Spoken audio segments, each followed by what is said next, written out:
Hello, I'm Mantastic'c and Fantastic, and today I want to talk about the new Sync Awakenings that are coming soon, along with new evolutions and upgrades that are currently live in North America. So, Sync upgrades are an incredible way to dump massive amounts of resources to gain a special awakening for transforming cards. Once you have achieved the respective requirements of, for instance here, having Quillen and Ardbeg at max level and max skill level, you can unlock this Aging Awakening for Orihime.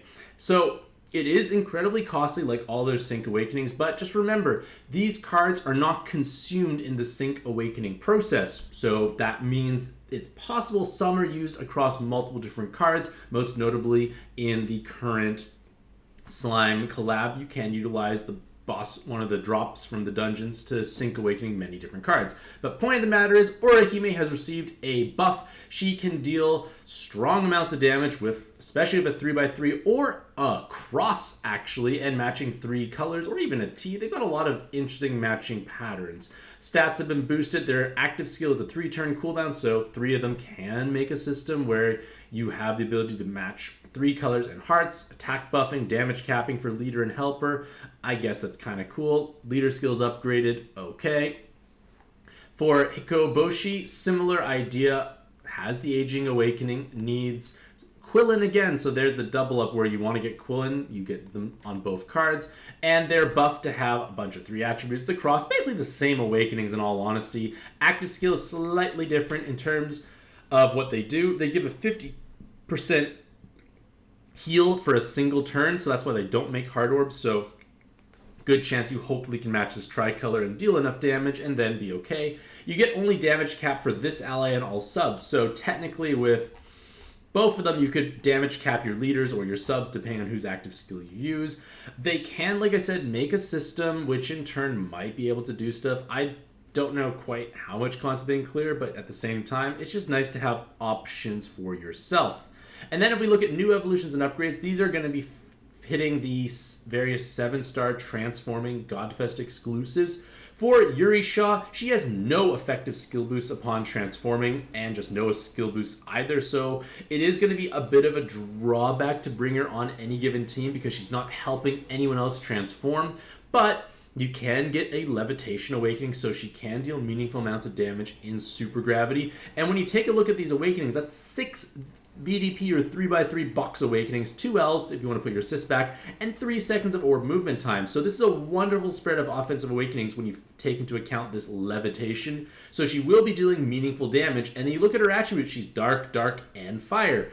And the new Nava from the Slime collab is an outstanding leader, and you could utilize one of the other collaboration cards on a 2-turn cooldown to plug in your orb generation loop if you didn't roll a full team of Navas. Yurisha can also function as that 2-turn cooldown plug, but drawback is no effective skill boost. She won't benefit from the badge, but there's a chance you actually have Yurisha because she is an older Godfest exclusive. The active skill is a blistering 2-turn cooldown, gives you 6 fire, dark, and hard orbs, an attack buff, movement time buff, and a damage cap for Yurisha herself. It is powerful for sure, but remember, you can't transform as easily because no effective skill boost, and she won't benefit from the collab badge, which is what you really want to use in all honesty.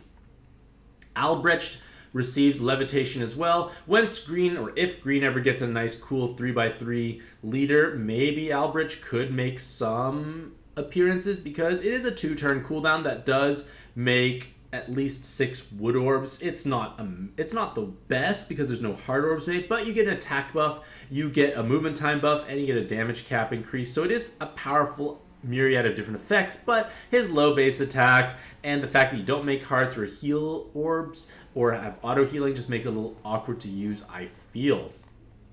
For Mieda, once they do transform, they could have an L shield. For mono blue teams, they are becoming a bit more prevalent, especially with Slime Tempest or Tempest Rimuru.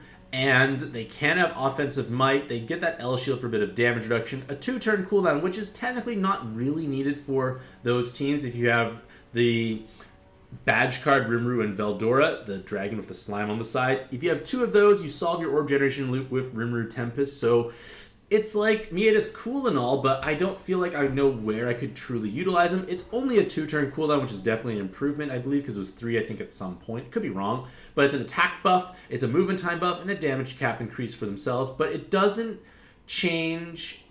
It doesn't make heart orbs, so that's definitely a drawback. It just makes 6 water orbs. For Saphira, I feel like with 3 skill boosts, at least there is some skill boost. No transforming effect that helps you, transform other cards. Has the L shield, but when she is transformed, she has a bunch of 3x3 awakenings, 7 of them in fact. She also has 2 combo orbs, so in theory, she could technically be utilized to close the orb generation loop on your Nova teams. So Bearden was used most of the time because it's another 2-turn cooldown that makes many light orbs. Saphira will definitely most likely make enough as well because red and blue become yellow, so that's obviously great. Drawback is I utilize Beardon as my leader swap upon entering the dungeon with 7x6 for my Nova team. So if you are utilizing 7x6 shenanigans, Bearden is better because they don't transform. Therefore, they can swap into position without any external effect. Saphira can't. So I guess if you are using, say, double Nova and you're okay with the 6x5 board, Saphira can be utilized there to plug that orb generation loop if you don't have Bearden. For Artorius, they are able to have respectable damage, especially when they match 10 combos and a 3x3 box. I guess if they match Rose or a 3x3 box of Heart Orbs, maybe they get more damage out of it. Their active skill at least does generate Heart Orbs. It's Dark to Fire, Water to Heart, so it's a better orb changer in that regard there. It does give an attack buff, does give him damage cap. One thing to note is that all these transforming cards have a different sub-attribute, so you may need to change the sub-attribute depending on the team they're actually utilized on. And then finally, Titania, I just don't know why you still... Okay, interesting. Either way, it's not a card that I think is truly relevant. They're just getting minor buffs. Lindworm as well. It's just no. Schnitzel, no.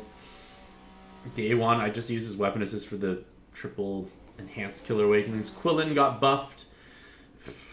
These are not really doing stuff that are going to be actually that meaningful. Although at the same time, you can make some arguments that Quillen is a 22-turn cooldown for 8 turns of damage absorption cancellation. Pretty wild. Also 3 turns of haste. Pretty wild overall. So I guess that's kind of cool. Maybe you might need that in some weird edge cases. But for the most part, those are all the buffs. There is going to be a super seasonal Godfest going live in, well, a few hours based on when I recorded this current video. I'll try and do something to take a look-see at it. It's mostly going to come down to what are the rolling rates and are they favorable enough to actually justify rolling in. Due to the fact that it is a seasonal Super Godfest, I'm much more inclined to like these types of events because many of the chase cards are seasonal cards from possibly different events. And in the case here, we can definitely see that Halloween Paimon and Thulia is going to be available, so there's going to be hopefully a good spread of collab cards, or seasonal cards I should say instead. But at this point in time, you have to make a decision of where you want to spend your stones, because yes, getting a bunch of different seasonal cards is meaningful, or is it more important for you to roll heavily in a single collab to utilize the collaboration badge, which takes you further compared to the regular badges. But with that being said, let me know what you lovely ladies and gentlemen think about these new Sync Awakenings in the comment section down below. And with that being said, hopefully you all have a truly fantastic day and happy puzzling.